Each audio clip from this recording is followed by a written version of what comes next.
Bien. Les decía entonces que como uno puede, el equivalente, el coeficiente respiratorio de equivalente calórico, como uno sabe cuántas calorías genera o cuánta energía genera una proteína, una grasa, un ácido graso y un carbohidrato, uno puede calcular, hacer un equivalente en joule de energía, ¿ya? Y ese equivalente en joule de energía lo hizo este sujeto que está acá, Dipramper, ¿bien? Y esto lo dividimos por la velocidad, y esto me entrega el costo de transporte. ¿Cómo voy a saber yo cuando estoy hablando de costo de transporte? Porque el costo de transporte está dado en joule dividido kilogramo metro.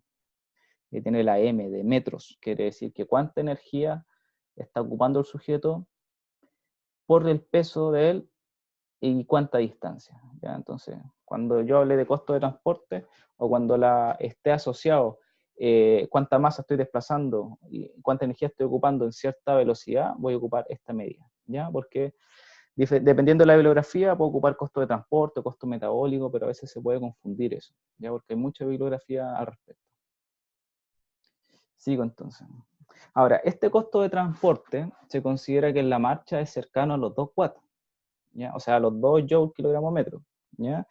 Y que a medida aumenta que aumenta la velocidad o cuando la velocidad es muy pequeña. Entonces, fijémonos en este cuadro por acá, en este, perdón, en este gráfico. Mira, aquí está el costo de transporte, ¿ya?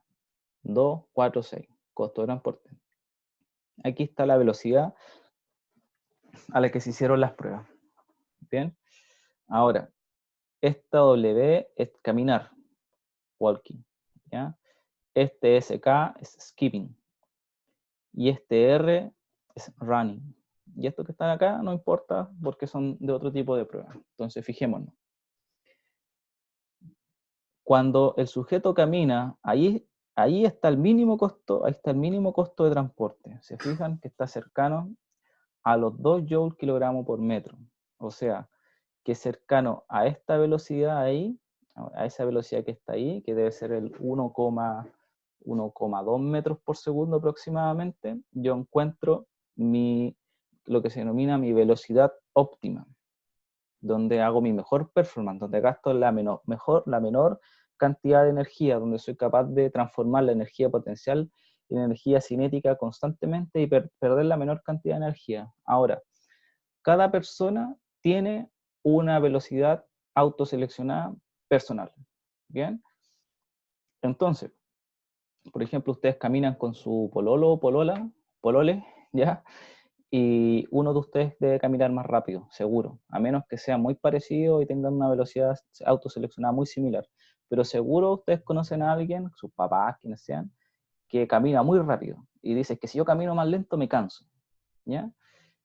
Y eso es porque su velocidad autoseleccionada es más rápido que la de ustedes. Y eso es porque su velocidad autoseleccionada, que es su velocidad óptima, es más rápida que la de ustedes. ¿Bien? Entonces, esto va para los hombres, ¿ya? O para las mujeres que no les gusta comprar en el shopping. Eh, cuando uno va a comprar, por ejemplo, y camina muy lento, fíjense acá, y camina muy lento como en una vitrina, ahí estoy, caminando lento, lento, lento, estoy gastando más energía, ¿te fijan? Entonces, si yo camino más lento o camino más rápido, gasto más energía. Entonces, lo que van a hacer es fotocopiarse esta cosa o sacarle un pantallazo o ponerlo en su celular y cuando salgan a comprar con sus papás o con su amiga o con su pololo o polola o quien sea, le muestran aquí y le dicen, mira, es que yo estoy caminando muy lento, estoy gastando demasiada energía y cuando yo gasto energía me enojo. Así que ahí se van a comer un heladito mientras su polola se compra la ropa tranquilamente. Esa es una técnica que ocupo yo por lo menos. Que claro, pues mi costo de transporte está siendo mayor, pues cuando uno camina lento. Bien. Esto es interesante porque... ¿Qué pasó? ¿Qué me cortaron? Sí, es una velocidad determinada para cada persona. Tu cuerpo la autoselecciona de manera personal, ¿ya? No se puede entrenar, o sea, después les voy a explicar que uno podría calcular esta velocidad autoseleccionada, en base a tu longitud, a la longitud de tu pierna, tú la podrías saber, ¿ya? De ahí más adelante en la presentación lo voy a mostrar. Y esta presentación de hoy día va a ser larga porque en realidad estoy aquí adelantando materia de 1 o 2 semanas, así que tengo para rato hablando aquí. Pero sí, autoseleccionada. Entonces, miren, el costo de transporte, entonces, es variable dependiendo de la velocidad. ¿Se fijan? Pero el costo de transporte en la carrera es casi constante, por no decir constante. Es decir, que yo siempre voy a gastar la misma cantidad de energía independiente de la velocidad a la que corra. O sea, mi costo de transporte va a ser el mismo independiente de la velocidad. No es la cantidad de energía, es el costo de transporte. ¿Por qué? Porque a medida que yo aumento la velocidad, aumento mi consumo energético, mi consumo y mi producción de energía. ¿Bien? Entonces, como esto es una división, a medida que aumento la velocidad, arriba también aumento la producción de energía y esto se va manteniendo constante. Va generándose una tendencia ya a los 4. Entonces, como pregunta de prueba, en general, y esto está en la diapo anterior, por eso no lo había querido comentar, en general, en un terreno plano, la energía de correr a velocidad constante es en el orden de los 4 joules, ¿ya? 4 joules kilogramos metro, independiente de la velocidad, ¿ya? Independiente. Bien, en esta velocidad, vamos a volver a la carrera, o sea, a la marcha acá, en la velocidad autoseleccionada o autodeterminada, que es tu velocidad óptima, se encuentra el mayor porcentaje de recovery. ¿Qué es el recovery? También lo vamos a ver más adelante. El recovery es la capacidad de no perder energía. ¿Ya? O sea, tú pierdes la menor cantidad de energía cuando estás en tu marcha autoseleccionada. ¿Ya? ¿Y cómo se justifica esa pregunta? Pues se les llego a hacer. Es porque uno es el mayor porcentaje de recovery. ¿Ya? Ahí se encuentra el mayor porcentaje de recovery cuando está la velocidad autoseleccionada. Bien. ¿Cómo se mide entonces el consumo de oxígeno? Y esto también deberían saberlo, pero por si no lo han visto. El consumo de oxígeno hay varias formas de medirlo. Uno por test directo, que son test maximales, submaximales, ¿cierto? Pueden ser test incrementales, puede ser en un treadmill, con no sé, un test de incremental. ¿Qué test incremental tenemos conocido? Test de Bruce, protocolo de Bruce. Después tenemos cicloergómetro, ¿ya? Tenemos ahí también algunos de Wingate, o así se llama, no me acuerdo. Y después tenemos protocolos en pista, en los cuales también puedes ir con un ergospirómetro puesto, o pueden ser estimativos, ¿ya? Pueden ser estimativos de pista, como el test de Kurt-Navet, o test de naveta. ¿Se acuerdan del test de naveta? ¿Se hicieron alguna vez? Donde te hacen correr en base a un pitito, pit, pit, pit, pit, pit, pit, ¿ya? O pueden ser estimativos en base a tu frecuencia cardíaca, es decir, te hacen correr, ven a cuánto está tu frecuencia cardíaca, y con tu frecuencia cardíaca, en base a no sé, una regresión lineal, como en el nomograma de Astron, tú sabes cuál es tu frecuencia cardíaca, tú sabes cuál es tu consumo de oxígeno.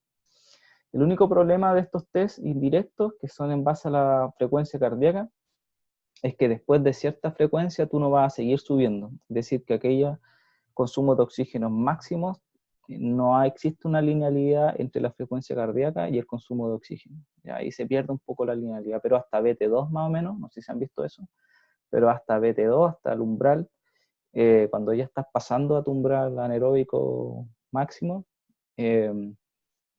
hasta ahí, hasta antes de eso, la frecuencia cardíaca anda más o menos bien. Y lo otro es la acelerometría que les comentaba antes. Bien. Entonces, uno de los problemas que también hay que considerar en el estudio, y esto también les va a servir para otra asignatura, es que la mayoría de los estudios, piensen esto bien, la mayoría de los estudios en humanos son a velocidad constante, ¿ya? A velocidad constante o a velocidades incrementales en un treadmill, un consumo de oxígeno. Pero la vida diaria, nuestra vida en general, nosotros tenemos diferentes variaciones de velocidad para todo. Entonces imagínense ahora que están en su casa, se levantan ahora al baño, no sé, le tienen ganas de ir al baño, van al baño. se pararon de la silla, aceleraron, tienen que acelerar el cuerpo, ¿cierto? Y ya hicieron algo que nos hacen los test, que es pararse, primera cosa. Hicieron una aceleración, ya, eso sí se hace en un test, pero solo en la parte inicial. Caminaron, llegaron a la puerta. Si es que es muy grande tu casa, miraste para los lados para ver si ahí viene algún auto, ¿ya? O alguna persona. Llegaste al baño, frenaste para abrir la puerta, ¿cierto? Abriste la puerta, volviste a frenar, la cerraste, moviste tu extremidad superior, es decir, estás consumiendo energía, vuelve a acelerar para ir a la taza, ¿cierto? Desaceleras cuando estás llegando, frena, ¿cierto? Entonces, la vía en general no es ni a velocidad constante, es a velocidad variable, ¿ya? No es tampoco a velocidad incremental. De hecho, no existe mucha literatura acerca del costo metabólico en las velocidades de transición, que es esto que estamos hablando ahora, cómo uno hace las transiciones. Muy poco la información que hay, muy poco. Y en el fondo también nos engañamos cuando decimos, todos los deportistas tienen que hacerse un test de consumo máximo de oxígeno. ¿Ya? Falso. No es necesario. No es necesario, por ejemplo, un basquetbolista, un futbolista que nunca va a hacer una velocidad, nunca va a hacer un sprint de más allá de 12 metros, no tiene necesidad de hacerse un test de consumo máximo de oxígeno. O sea, es lo que hay ahora, por eso se lo hacen. Pero no hay mejores protocolos. ¿En quiénes sirve? De hecho, ni siquiera se está haciendo tanto en la gente que hace ciclismo. A los que hacen ciclismo se lo hacen en bicicleta, bueno, se lo hacen corriendo. Esto es muy específico para la gente que corre, pero para el resto de los humanos no es tan específico. Lo que se está haciendo ahora son ocupando algunas ecuaciones para poder determinar el shuttle runs. El shuttle runs es una carrera intermitente, es ir y volver, ir y volver, ir y volver. Y se supone que con estas carreras de ir y volver yo sería muy similar a las acciones que uno hace en algunos deportes que son intermitentes, como el básquetbol, el fútbol, el rugby, el handball. Entonces lo que se está haciendo ahora para estimar el costo metabólico es colocarle a las personas un ergospirómetro y hacerlo ir y volver a diferentes velocidades, o a diferentes tiempos y con diferentes distancias. Y con eso calculan un consumo metabólico, un costo energético, que es muy similar al que ocupan en cancha, ¿ya?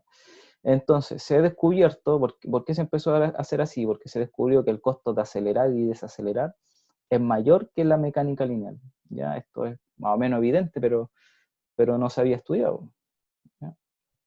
Desde aquí nace un concepto que se llama pendiente equivalente, ¿ya? Y bueno, ¿qué es la pendiente equivalente? Esto lo hizo Di Brampero en 2005, lo hizo Minetti y Pavei en 2018, pero esto lo describió Minetti inicialmente, ¿ya? Alberto Minetti.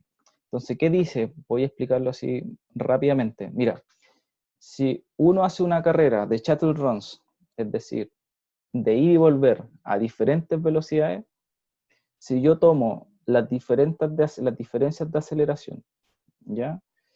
Yo agarro esa aceleración y hago una transformación matemática y la transformo a una velocidad constante, y en vez de colocarte a correr en una cancha, te coloco en un treadmill y coloco una pendiente.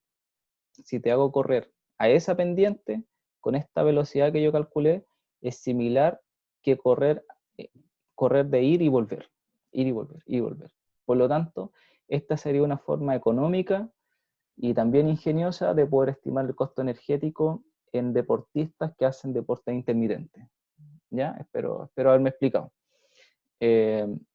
Entonces, hay una relación matemática cuando yo hago una prueba de consumo de oxígeno y la voy a hacer en un deportista, que es una persona que tiene que hacer actividad intermitente mediante las fórmulas que no las voy a presentar ahora porque en realidad son para marearse, pero si alguien en el futuro las quiere se las puedo pasar. Tú puedes llegar fácilmente a calcular cuál es esa pendiente y cuál es esa velocidad, ¿ya? Y con eso haces la prueba de consumo de oxígeno, ¿bien?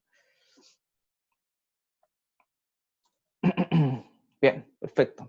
Parte introductoria entonces de la primera parte de esto de la clase. Igual es interesante que como no hay alumnos preguntando, ¿alguien tiene alguna consulta que hacerme, chiquillo? Puede hacérmela ahora por el chat o puede abrir su micrófono y preguntarme lo que quiera. ¿Tomaron once, no? Yo tomé 11 ya.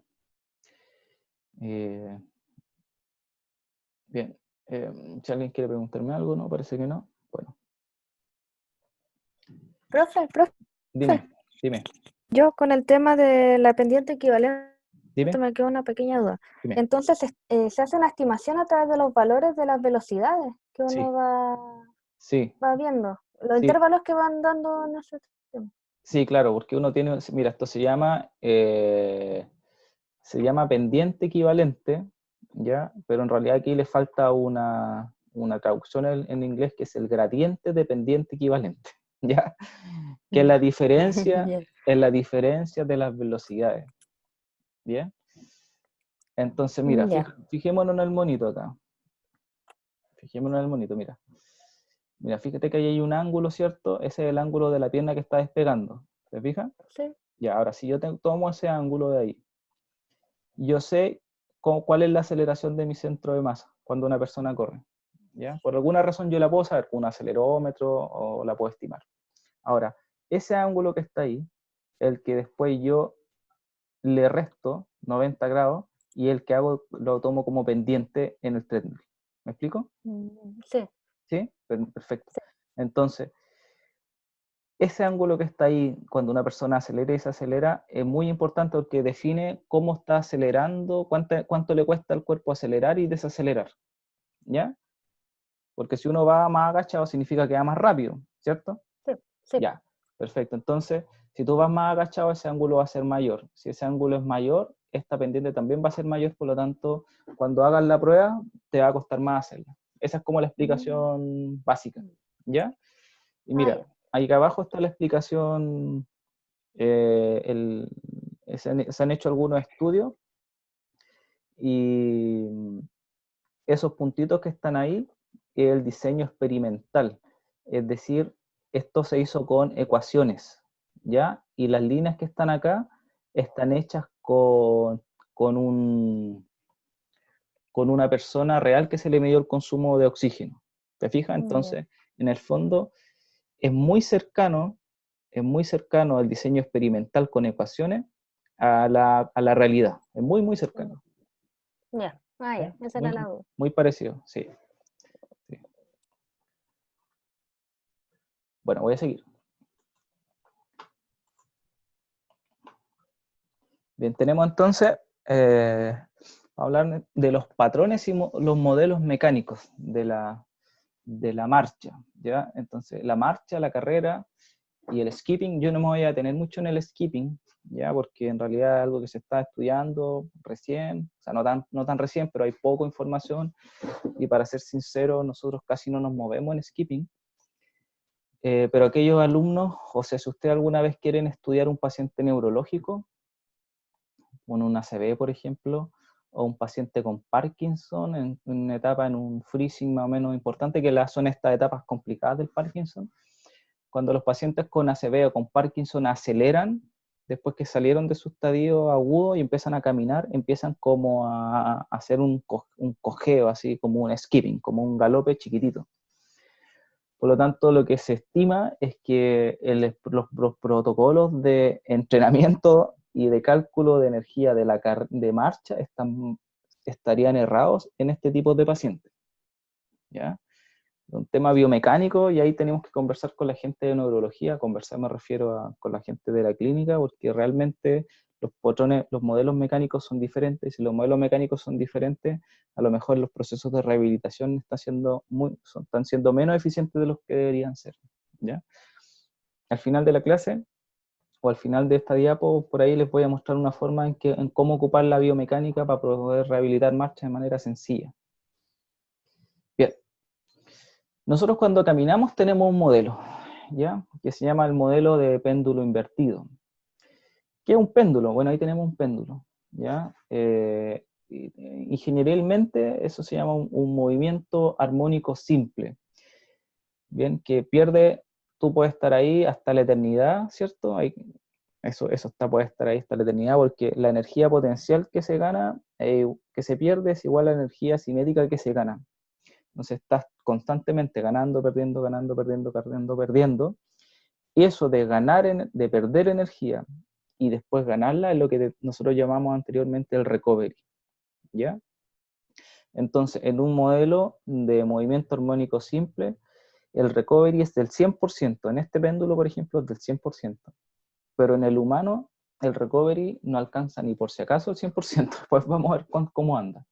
Ahora, si se fijan, eso que está ahí, la pelotita, vendría a ser el pie que está balanceándose, ¿cierto? Podría ser un pie balanceándose y lo que está fijo va a ser el pie que está en el suelo. Entonces, este es el modelo mecánico que se ocupa para poder definir el modelo de marcha, ¿ya? Entonces recordar que el modelo de péndulo invertido es el que se ocupa para marcha, y después vamos a explicar que el modelo de masa resorte, masa muelle, es el que se ocupa para carrera, ¿ya? Entonces, la marcha se representa por un modelo de péndulo invertido donde las extremidades inferiores son la estructura lineal, esta que está acá, ese hilito que está ahí. Y el body comp, que es el centro de masa corporal, es la masa unida a la estructura, para el modelo que se estima. Entonces, algo muy importante es que este péndulo que está acá, este péndulo que está aquí, el modelo del humano es el modelo inverso, o sea, hay que hacerlo invertido.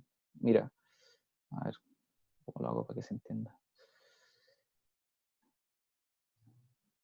Invertamos este péndulo, ahí. Bien, entonces ese es el pie y ese es el centro de masa que se está moviendo, ¿ya? Pero este es el pie fijo, el pie cuando se apoya en el suelo y mueve la pelvis, mueve la cadera, ¿ya? Entonces esto que está acá sería el centro de masa y esto que estará acá sería el pie fijo. El tema es que como yo tengo dos pies, ¿cierto? Yo voy alternando mis péndulos, tengo en un momento un péndulo y en otro tengo una fase oscilante, en un tengo un péndulo y en otro la fase oscilante, y voy alternando constantemente este modelo, ¿ya?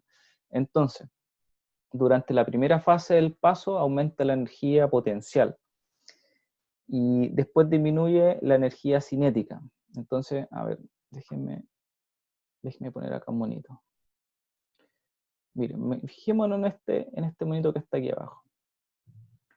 Cuando yo estoy aquí, en esta posición, cuando yo voy a apoyar el talón, ¿ya? Y empiezo a avanzar, fijemos, estoy ahora en el pie derecho, el sujeto está bajando y eso es energía cinética, ¿cierto? Entonces tengo aquí en un momento el 100% de energía potencial y aquí yo empiezo a ganar ahora energía cinética, ¿vale? En esta fase que está aquí, en la fase de apoyo medio, yo tengo la mayor cantidad de energía potencial. Y cuando me empiezo a mover hacia adelante, es decir, como ese mono, voy perdiendo potencial y voy ganando energía cinética, ¿ya? Hasta que vuelvo a llegar a esta posición. Entonces, para explicarlo un poco mejor, yo tengo una relación directa entre la energía potencial y la energía cinética. ¿Cómo puedo entender esto? Cuando el centro de masa, es decir, el centro de masa está a nivel de entre L5, L2 y L5 más o menos. Cuando la energía potencial es máxima, cuando el centro de masa está encima del punto de contacto del cuerpo, o sea, aquí está la energía potencial máxima, ¿ya? A partir de este momento, entonces, la energía potencial se empieza a perder y se empieza a ganar energía cinética, ¿ya? Cuando el punto de contacto, este punto de contacto, vuelve a estar frente, o sea, delante del centro de masa, empieza a disminuir la energía cinética y empieza a aumentar la energía potencial, porque yo voy a estar de nuevo en el apoyo unipodal, ¿ya? Entonces, cuando uno está en el apoyo unipodal, cuando está con la rodilla extendida, apoyado en un pie, en la fase media, en esta posición que está acá en el rojito, en la fase media, ahí es cuando tengo la mayor cantidad de energía potencial. Y cuando estoy bajando, tengo la mayor cantidad de energía cinética. Pero siempre yo estoy ganando energía potencial y perdiendo energía cinética. Eso es lo que tiene que quedar de esta diapositiva, ¿ya? Nosotros en general en la marcha se dice que trabajamos en oposición de fase, ¿ya? Oponemos las fases, o sea que la fase oscilatoria se está oponiendo a la fase de marcha, ¿ya? Y siempre estamos así, oscilando, marcha, oscilando, oscila y después apoyo, oscila y apoyo, ¿ya? Y ese concepto de transformación de energía se llama interconversión. Hay una interconversión entre la energía potencial y la energía cinética. ¿Ya? Así se llama. Entonces, aquí está el recovery. ¿Ya? El parámetro que mejor representa el modelo pendular en los humanos es lo que se denomina el recovery. ¿Ya? Es el recovery cuantifica la capacidad de ahorrar energía utilizando el modelo del péndulo invertido. ¿Ya? Cuanto más se optimiza la reconversión, menor será la energía metabólica necesaria para mantener el sistema en movimiento. O sea, mientras mejor sea el recovery, menor energía vamos a tener que ocupar. ¿Ya?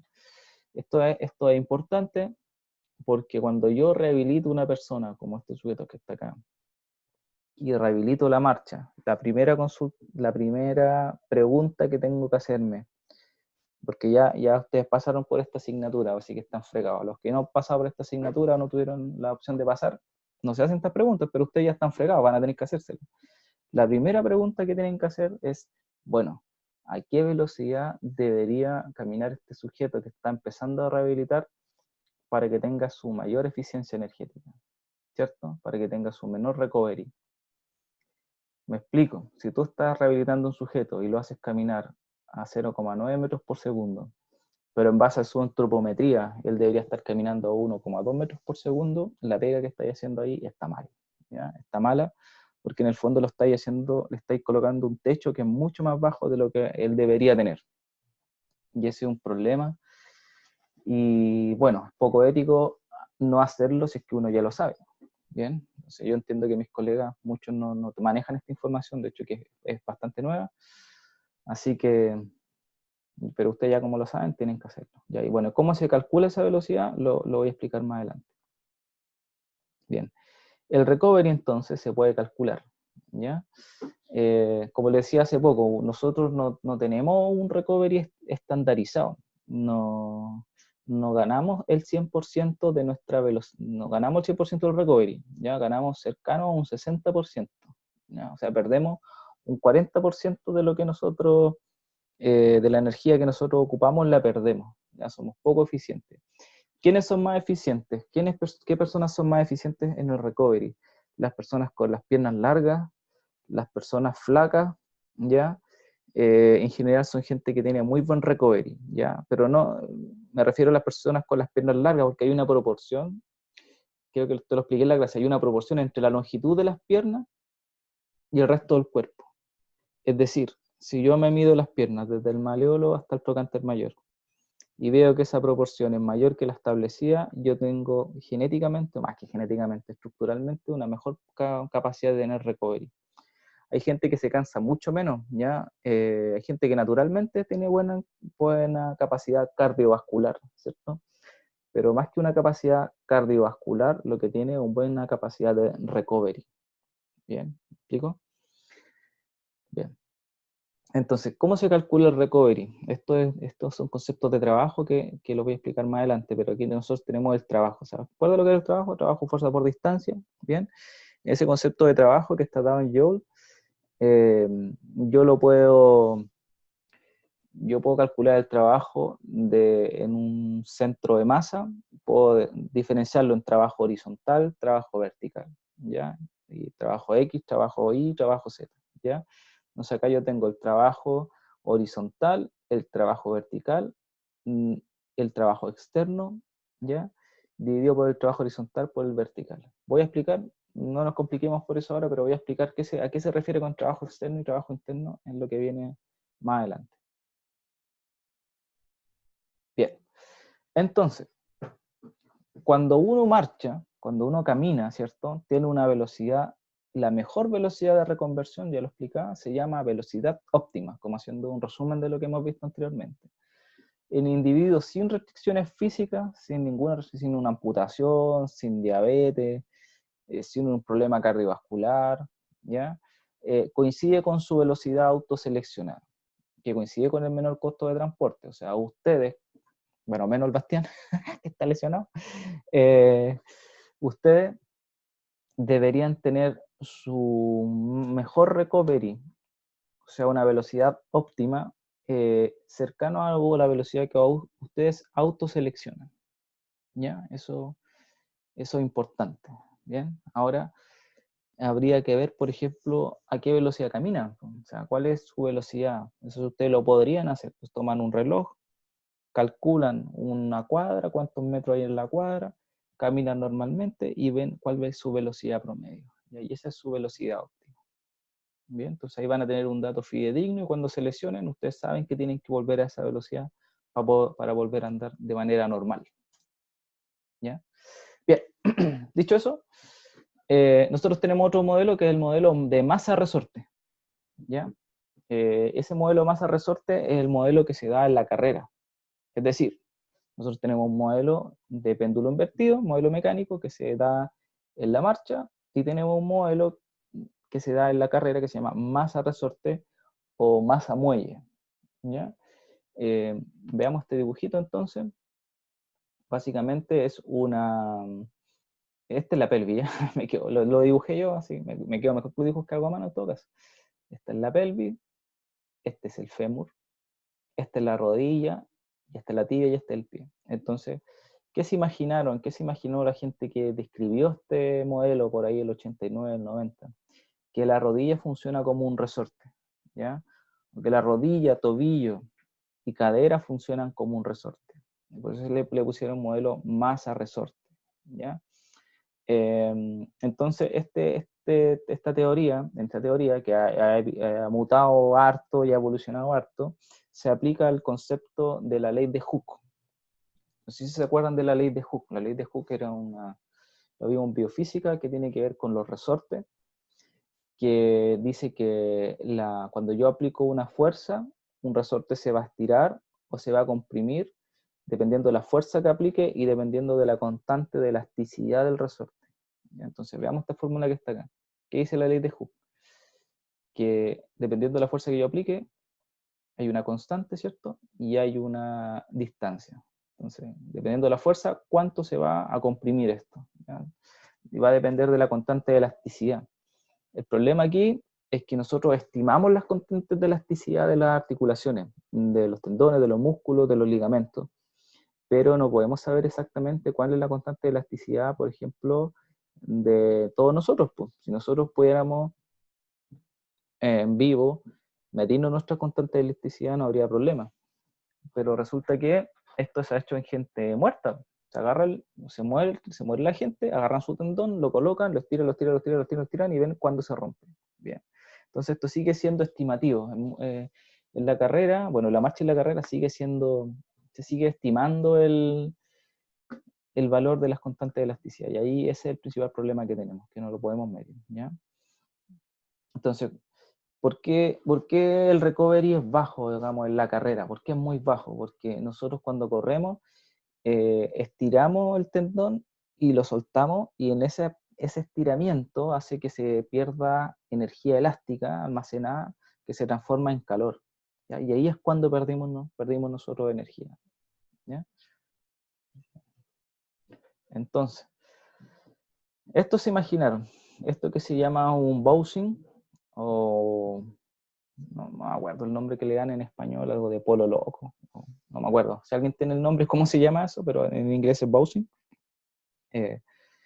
Entonces eso se imaginaron que tenemos en la rodilla nosotros, ¿cierto? Como una estructura que se comprime y que entrega energía. Y esa entrega de energía lo dan los tendones, ¿ya? Entonces, por ahí en el 90, ellos, McCannon y Blickham fueron los primeros que investigaron este modelo. Como les digo, está evolucionado harto. Y una de las principales ventajas que entregaba era que si yo conecto una masa a un resorte y yo puedo, y aquí está el dibujito, aquí abajo, si yo conecto una masa a un resorte, yo puedo saber matemáticamente cómo se mueve esto, y cómo almacena energía en base a la constante de elasticidad y cómo se libera. Entonces, de este punto de vista, yo podría entender la biomecánica de la carrera, ¿ya? Y como tenemos ya el centro de masa, yo también puedo entender que si esto se comprime y sube, mi centro de masa oscila, ¿cierto? Va a oscilar hacia arriba y hacia abajo, hacia arriba y hacia abajo. Y esa oscilación vertical va a tener una directa relación con la cantidad de lo que se comprima este resorte, ¿cierto? Y la compresión del resorte va a depender de la fuerza que yo le ponga cuando corra, básicamente, si es explicado en chileno. ¿ya? Entonces, la oscilación del centro de masa corporal describe una trayectoria similar a aquella de un sistema elástico, siendo así denominado Bouncing. Entonces, si yo me paro acá en esto, si yo alguna vez tengo este juguete, se van a dar cuenta que describe esta trayectoria que es muy similar entonces a la del cuerpo. Aquí están los dos modelos. Está el modelo de péndulo invertido, una persona caminando, y está el modelo de masa molla. ¿Ya? Aquí hay solo energía cinética y energía potencial en el de masa, en el de péndulo invertido, y en el modelo de masa molla, en el de carrera, hay energía cinética, energía potencial y energía elástica. ¿Ya? En este gráfico que está acá, nosotros vemos cómo se van traslapando la energía cinética con la energía potencial, y eso se llama que están en contrafase, ¿ya? Y acá vemos que en la carrera están en fase la energía cinética y la energía potencial, ¿se fijan? Entonces, como no hay este juego de que yo estoy ganando por un lado y perdiendo por el otro, sino que estoy ganando y perdiendo al mismo tiempo, en la suma de esta energía, yo pierdo mucho más rápido o me canso mucho más rápido que en la marcha, ¿ya? Bueno, este grafiquito de aquí está bastante explicativo. Bien, eso ya lo expliqué. Entonces, la energía asociada al centro de masa en la carrera principalmente son para complementar energía cinética, energía gravitacional, potencial gravitacional y la energía elástica, ¿ya?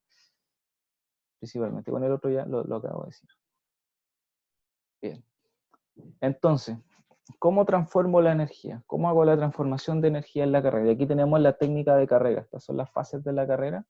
Nosotros podemos tener 6 fases, o 7, o 8, o 11 fases, dependiendo cómo lo quiera analizar. De hecho, cada una de estas fases, yo podría dividirla en 2 fases. Pues están 2, están 2, están 2, están 2. ¿Ya?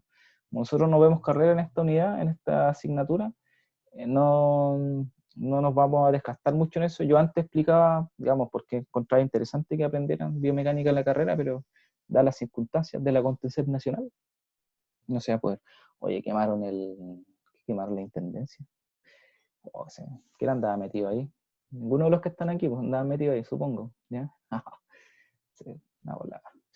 Bueno, ¿cómo se transforma la energía? Ya, el postulado es que durante la primera mitad de la fase de apoyo, aquí está la fase de apoyo, durante la primera mitad, o sea, entre esto y antes de llegar a esto, ya, o sea, aquí, principalmente los músculos y los tendones se alargan, ya, efectivamente, cuando yo estoy aquí avanzando, los músculos se están alargando, ya. Por lo tanto, se almacena energía elástica, ya, y los módulos de energía cinética y energía potencial van disminuyendo, bien.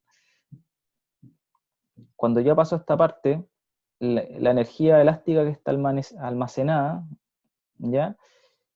Funciona como un resorte, desde aquí hacia adelante, ¿cierto? Aquí ya está funcionando como un resorte, que se comprime, aquí está el resorte y aquí está el centro masa, y este resorte se comprime, estoy empezando a juntar, ¿cierto? Y después voy a hacer el salto, ¿ya? Y se suma. La verdad, y aquí se dice Minetti y Ardagio y Saiben, que son los que más han estudiado esto, y en verdad la energía se transforma. Acá la energía potencial y la cinética se transforman y empiezan a crecer, a aumentar, ¿ya? Durante la segunda mitad de la fase de apoyo. O sea, en esta fase que está acá, que ya le llamamos impulso. Entonces aquí la energía cinética potencial se empezó a acumular, a descender, y aquí la energía elástica